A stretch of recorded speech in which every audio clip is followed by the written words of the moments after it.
Gloire à Dieu. Oh, merci Seigneur pour cette grâce, cette faveur que tu nous fais d'être là pour ce rendez-vous divin. Merci à vous, chers frères et sœurs et amis dans le Seigneur. Merci en Christ Jésus pour toutes vos félicitations, vos encouragements adressés à notre chaîne. Aujourd'hui, jour que Dieu fait, nous engageons le deuxième volet de la thématique sur la prière. Soyez-en bénis richement, vous et vos proches. Toutefois, cette deuxième partie nécessite que l'on s'approprie déjà des bienfaits de quelques versets bibliques clés.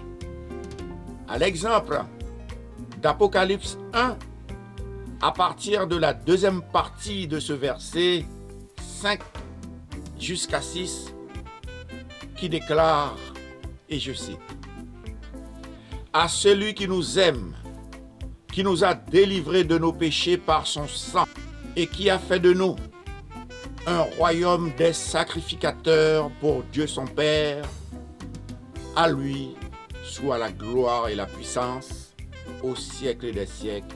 Amen à la parole de Dieu. » Voyez-vous, mes chers amis dans le Seigneur, à partir donc de ces deux versets bibliques, nous comprenons bien que nous avons ici-bas une fonction de sacrificateur pour Dieu.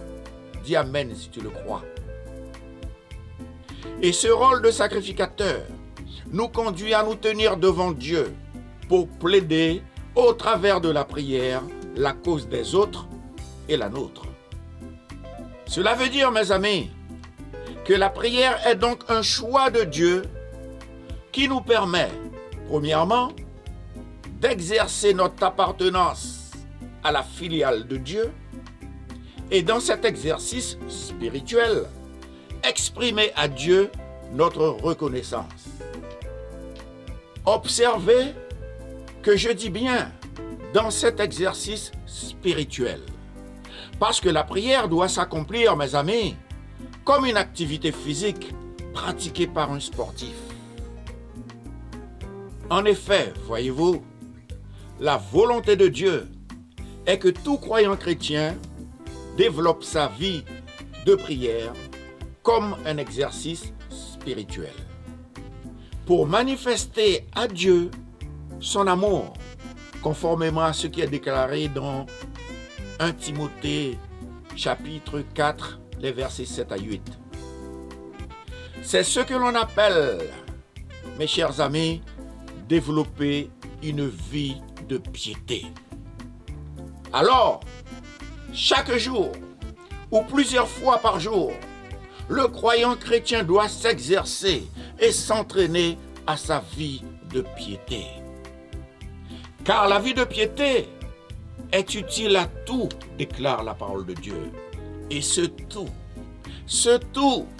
se rattache à la promesse d'être un jour prospère pour la gloire de Dieu. Dis Amen si tu entends cette parole-là.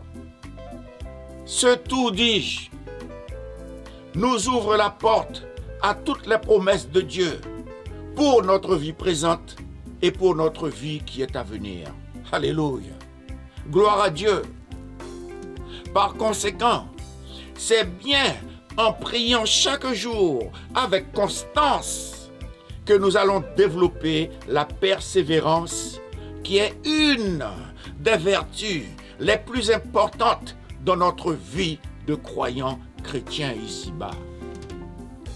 Car voyez-vous, il est écrit dans Luc 18, les versets 7 à 8, je cite, « Et Dieu ne fera-t-il pas justice à ses élus qui crient à lui jour et nuit, et tardera-t-il à leur égard ?» Le verset 8 déclare, « Je vous le dis, il leur fera promptement justice. » Amen. Alléluia, acclame cette parole. Si tu l'entends, acclame-la. Car voyez-vous, mes amis, à la lumière de cette vérité, nous comprenons que Dieu est toujours prêt à nous exaucer. Et pour cela, nous devons prier par la foi. Priez avec supplication, avec des requêtes justes et droites. Priez avec des actions de grâce. Priez tout en étant accompagné d'un sacrifice de remerciement ou alors de reconnaissance. Alléluia. Alléluia. Voyez-vous, concernant la foi, j'aimerais rappeler que la foi est la manifestation de notre confiance, de notre assurance et de notre espérance en Christ. Mes amis, c'est la foi qui nous donnera la capacité d'agir dans la justice avec honnêteté vis-à-vis de Dieu, sa parole et sa voix. C'est la foi qui nous conduira à prier avec amour, miséricorde et fidélité envers Dieu et envers notre prochain. Oh oui, c'est la foi qui nous ramènera à œuvrer avec humilité et loyauté envers Dieu, envers les autres et envers nous-mêmes. Aussi, il est bon de se rappeler que supplication veut dire agir avec constance, agir avec insistance dans la soumission à Dieu, à sa parole et à sa voix. Retenez aussi que présenter des requêtes à Dieu, c'est entrer dans une entrevue avec Dieu pour lui porter une demande, pour converser avec lui. Il faut aussi se souvenir que les actions de grâce à Dieu représentent une offrande de paix que l'on apporte à Dieu. Souvenez-vous que cela peut être aussi une récompense que l'on apporte à Dieu, que l'on promet à Dieu. Un sacrifice de louange et d'adoration, un sacrifice de remerciement que l'on offre à Dieu pour tous ses bienfaits. Un sacrifice de reconnaissance que l'on offre à Dieu pour tout ce que Dieu a déjà accompli pour sa création. Et puis, nous pouvons aussi apporter ce sacrifice de remerciement et de reconnaissance pour sa sanctification et pour son retour qui est prévu. Amen. Oh, prépare-toi, car très certainement il revient. Il revient. Je ne dis pas qu'il reviendra, mais je te dis qu'il revient. J'aimerais aussi attirer l'attention sur le fait que prier, mes amis, c'est offrir à Dieu, par Jésus-Christ, un culte spirituel sous l'assistance du Saint-Esprit. Et cela, il faut bien le retenir, afin que pendant notre temps de prière, nous soyons conduits à demeurer dans la présence de Dieu. Tout comme cela est indiqué dans 1 Jean 4, le verset 4, qui nous rappelle: vous, petits enfants, vous êtes de Dieu, et vous les avez vaincus, parce que celui qui est en vous est plus grand que celui qui est dans le monde. Disons gloire à Dieu. Proclamons gloire à Dieu. Confessons gloire à Dieu. Déclarons gloire à Dieu. Il est vivant et il est tout puissant. Alléluia. Que son nom soit magnifié, exalté et glorifié. Et voyez-vous, si nous sommes conscients de ce que nous sommes en Christ, par la grâce de Dieu, alors, dans notre marche chrétienne, nous serons des plus que vainqueurs pour glorifier le nom de Dieu, notre excellent Père de toute grâce. Alléluia. Et c'est en notre qualité de plus que vainqueurs que nous allons agir comme des saints violents pour répondre à ce qui est déclaré dans Matthieu 11, le verset 12. En effet, il est dit: depuis le temps de Jean-Baptiste jusqu'à présent, le royaume des cieux est forcé et ce sont les violents qui s'en emparent. Gloire à Dieu. Alléluia. Gloire à Dieu. Car en effet, ce qui est extraordinaire, c'est de constater que c'est Jésus lui-même qui invite ses disciples à entrer par la porte étroite du royaume des cieux. Alléluia. Pas comme des coquilles vides, mais avec détermination.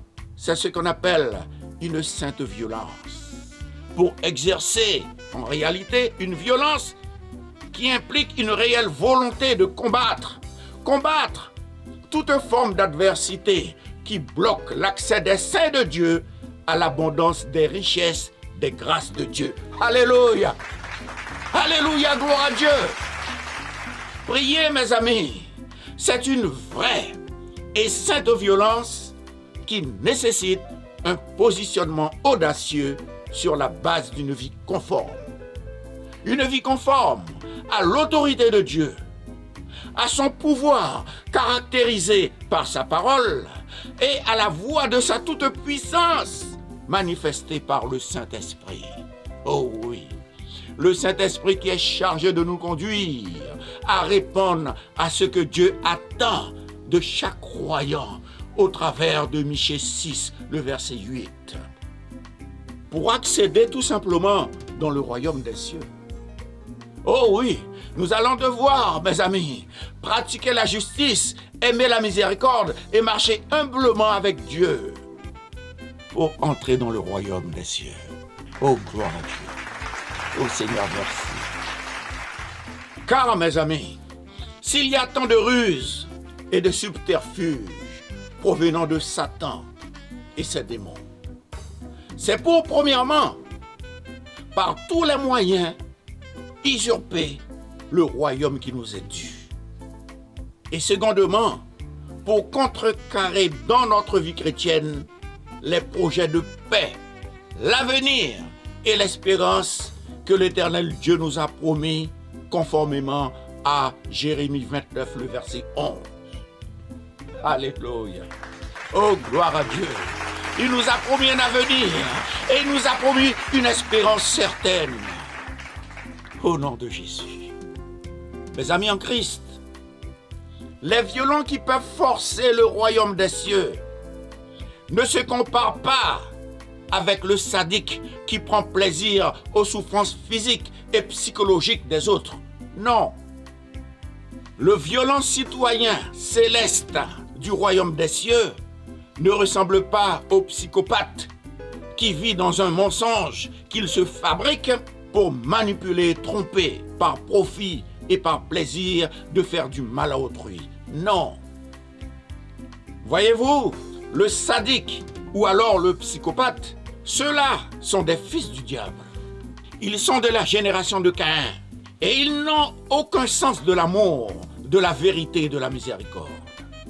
Et alors, par obsession, par oppression et par possession démoniaque, satanique, maléfique et occulte, ils deviennent des criminels, des comploteurs, des escrocs et des malfaiteurs. Des malfaiteurs, mes amis, qui se prennent pour des saints et justes croyants, ou alors pour des JR, alors que je crois bien que ce n'est pas une gloire de l'être. Car, en vérité, mes amis, le sadique et le psychopathe sont des criminels, des comploteurs, des escrocs et des malfaiteurs qui se prennent pour des saints et justes croyants ou des JR. Et il me semble que cela n'est pas une gloire de l'être. Eh oui, les saints qui se croient justes et les JR ne forment qu'une société revancharde, composée de malfaiteurs, de menteurs et de corrompus.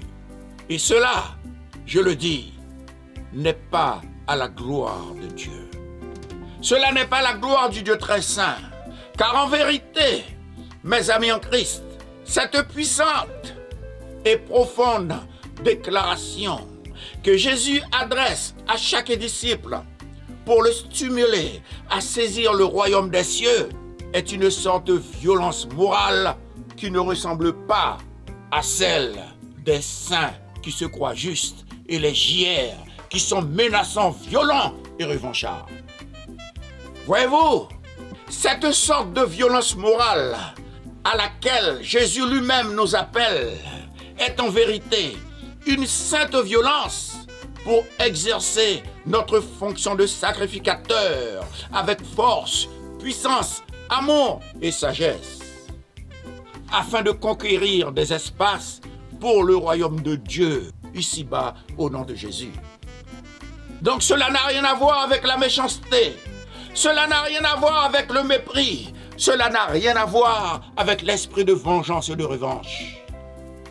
Voyez-vous, le fait de gagner des espaces pour Dieu, cela passe par la perspicacité, par le courage, par l'audace, par le réveil des consciences, par le zèle, par l'enthousiasme et l'ardeur de l'évangile de Christ. Pourquoi? Pour que le règne de Dieu vienne et que la volonté de Dieu soit faite sur la terre comme au ciel, tout comme Jésus nous l'a enseigné dans Matthieu 6. Mes amis, est-ce que je m'adresse à des saints violents? Je ne m'adresse pas à des saints qui se croient justes, non, mais je m'adresse à des saints violents, choisis par Dieu, élus par Dieu, voulus par Dieu, qui ont reçu l'Esprit de Dieu. Cela veut dire l'esprit d'amour, l'esprit de paix, qui cherche l'unité de l'esprit, qui pratique l'amour fraternel et le respect mutuel. Mes amis, est-ce que je m'adresse à des saints violents? Car, mes amis, Romains 1, le verset 16 déclare que l'évangile est une puissance de Dieu pour le salut de quiconque croit. Alors si tu es un saint violent, dis Amen, gloire à Dieu. Gloire à celui qui a tout accompli pour que je sois aujourd'hui un saint violent et non un saint qui se croit juste. Alléluia. Et non un JR. Oh non. Et je te le dis en vérité, tu fais bien de le croire si tu es un saint violent.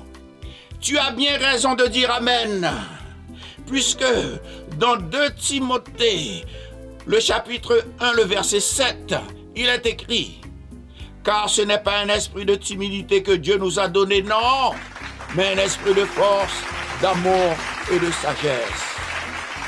Mes amis, le saint violent se reconnaît selon 3 caractéristiques. Premièrement, il est un croyant chrétien engagé dans l'œuvre de Dieu. Deuxièmement, il est discipliné et attentionné aux choses de Dieu. Il produit la paix, la sérénité et la tranquillité à autrui. Troisièmement, il est épanoui et toujours prêt à se mouvoir dans la droiture, la vérité et la justice. Oh, gloire à Dieu. Gloire à Dieu qui a fait de nous des saints violents, mes amis, mes frères. Car en agissant ainsi, alors, tu seras placé toujours dans une posture de chrétien en action pour la vérité qui est le Christ. Ce qui veut dire que ta foi sera toujours en action. Ce qui veut dire que tu iras toujours de l'avant avec joie, dans la paix, en Jésus-Christ.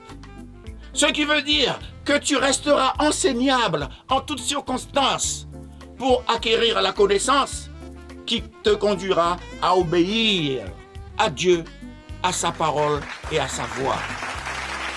Et aussi, cela te permettra de développer ta vie de prière.